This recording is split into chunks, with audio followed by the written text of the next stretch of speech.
বন্ধুরা তোমরা সবাই কেমন আছো? আশা করছি তোমরা সবাই সুস্থ আছো, ভালো আছো। তো আমরা তো খুব ভালো আছি। তো এখন হলো দুপুর 2টা বাজে আর আজকে হলো মঙ্গলবার।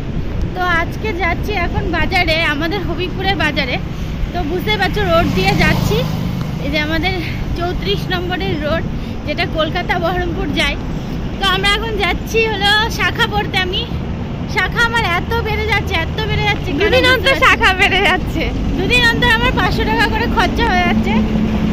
তো তবুও তো পড়তেই হবে, কত টাকা কোথায় যায়। তো গাড়ি টাড়ির শব্দে কতটা বুঝতে পারছো জানি না। তো এখন যাচ্ছি শাখা পড়তে দোকানে। তো তোমরা দেখতে থাকো, ঠিক আছে?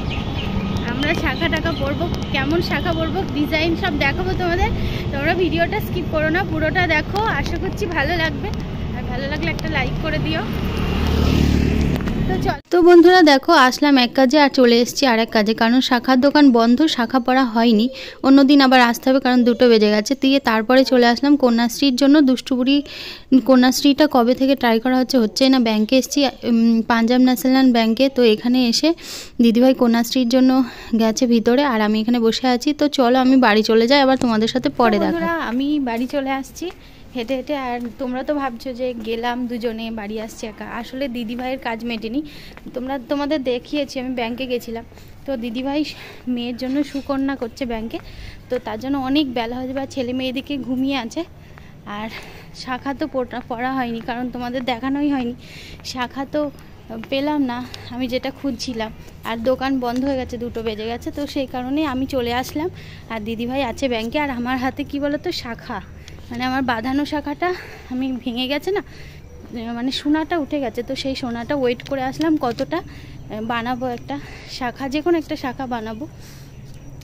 তো চলো আমি বাড়ি যাচ্ছি, প্রায় চলেই এসেছি। ছেলে মেয়ে ঘুমিয়ে আছে, কি করছে ঠিক নেই, তার জন্য আমি চলে আসলাম। আর দিদিভাই আবার একটু পরে আসবে। তো চলো আমি বাড়ি পৌঁছে গেছি, বাড়ি চলে যাই, তারপর আবার পরে দেখাচ্ছি তোমাদের সাথে, ঠিক আছে? কোথাও যেও না কিন্তু। তো বাড়ি পৌঁছে একটু শাড়িটা ছেড়ে একটু স্বস্তি পেলাম। বিয়ে 6 বছর হয়ে গেল, তো এখনও শাড়ি পরেই না একটু কমফোর্টেবল ফিল হয় না, মানে পরলেই মানে কখন খুলবো। আর দিদিভাই এখনও এসে পৌঁছায়নি। আর আমি খাচ্ছি এখন পেয়ারা, মা পুজো দিয়েছিল তো প্রসাদ খাচ্ছি। আর মার এবার খেতে দেবো, অনেকটা বেজে গেছে, 2:30টার ওপর হয়ে গেল। দিদিভাই আসুক তারপরে আমরা খাবো, আর মা এখন খেতে দিই। তো চলো আবার দিদিভাই আসুক, তারপর তোমাদের সাথে দেখা হবে, ঠিক আছে? जब से तुमको देखा है। তো ভাবলাম যে মাকে খেতে দেবো, কিন্তু মাথায় একটা বুদ্ধি আসলো। তো মা এসেছিল, তোমরা তো দেখেছই, তো কত ধনেপাতা নিয়ে এসেছিলো দেখো। তো ধনেপাতাগুলো না ফ্রিজে পচে সব নষ্ট হয়ে যাচ্ছে। তার জন্য মা বললো যে এই যে ধনেপাতাগুলো এখন বাটবো, বেটে একটু তেলের মধ্যে দিয়ে মানে খেতে না দারুণ লাগে।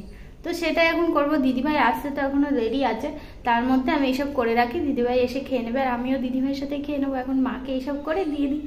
তো চলো এগুলো বেটে নিই, দিয়ে এটা করে নিই।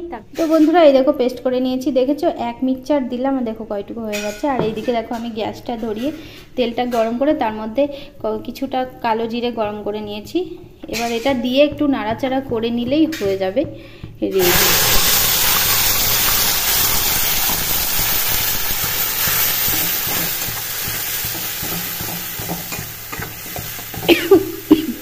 এবার একটু লবণ আর হলুদ দিলেই হয়ে যাবে। স্বাদ মতো একটু লবণ দিয়ে নিতে হবে, আর সামান্য একটু হলুদ।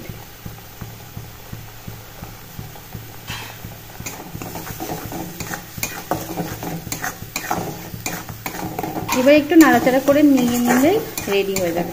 তো চলো রেডি করে নিই, দিয়ে মাকে খেতে দিয়ে দিই। তোমাদের সাথে আবার পরে দেখা হচ্ছে, ঠিক আছে? তো বন্ধুরা এই দেখো রেডি হয়ে গেছে। এটার নাম হলো ধনেপাতা বাটা। তো আমার তো ভীষণ ভালো লাগে, গ্যাস হয় জানি, তবুও ভালো লাগে। কিন্তু দিদিভাই বেশি খেতে চায় না, আর মা খাবে, আমি খাবো। তো চলো রেডি হয়ে গেছে, এবার মাকে খেতে দিই। তারপর আমরা যখন খাবো তখন আবার দেখা হবে, মানে নাকের সামনে নিয়ে ঝাঁজ লেগে যাবে।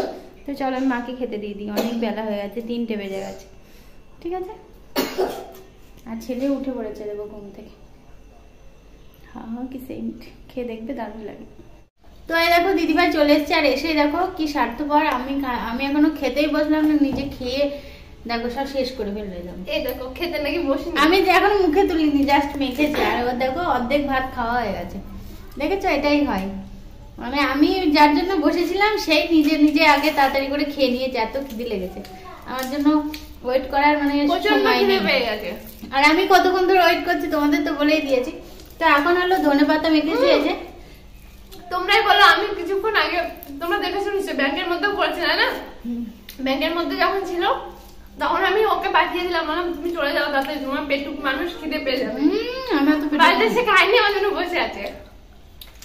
তো ধনেপাতা বাটা দিয়ে আমি ভাত খাচ্ছি, সত্যি কি টেস্টি, অসম্ভব পাতা। তো খেতে দারুণ লাগছে সত্যি, ধনেপাতা হেভি লাগে, হেভি। আমি তো এসে মানে এই পাতা বাটা দেখে আমার পাগল হয়ে গেছে। ও কিন্তু গ্যাসের বেলা খেতে চায় না, তো আজকে খাচ্ছে, আমার কড়াটা সার্থক হয়েছে। আর হলো আর একটা টেস্টি খাবার হয়েছে আমাদের, সেটা হলো এই যে কচু, মান কচু, এটা এই যে ইলিশ মাছ, মান কচু দিয়ে ইলিশ মাছ খেয়েছো তোমরা কখনো? দারুণ টেস্টি খাবার, এটাও খুব ভালো লাগে। তো এটাও দুটোই আজকে দিদিভাইয়ের স্পেশাল রেসিপি। এই ধনেপাতাটা আমার বেশি আর কচুটা দিদিভাইয়ের বেশি।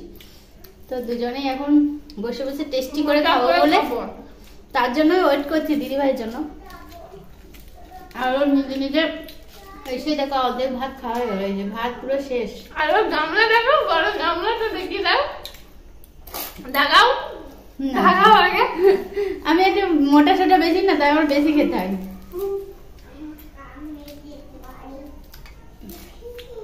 আর ওদিকে ছেলে মেয়ে সব উঠে পড়েছে, আজ বেশিক্ষণ ঘুমালো না ওরা। তো চলো বন্ধুরা, আমরা খেয়ে দিয়ে নিই, ঠিক আছে? আবার তোমাদের সাথে পরের ভিডিওতে দেখা হবে। আর আজকের ভিডিওটা এখানেই শেষ করছি। তোমরা সবাই সুস্থ থেকো, ভালো থেকো। মর্টিনের ওটা ভেঙে ফেলেছে। টাটা। তোমরা সবাই টাটা দিয়ে দাও, বাই করে দাও। টাটা, বাই বাই বলো। আমাদের বাড়ি এই ধনেপাতা খেতে চাইলে চলে এসো, প্রচুর ধনেপাতা রয়েছে আমাদের বাড়ি।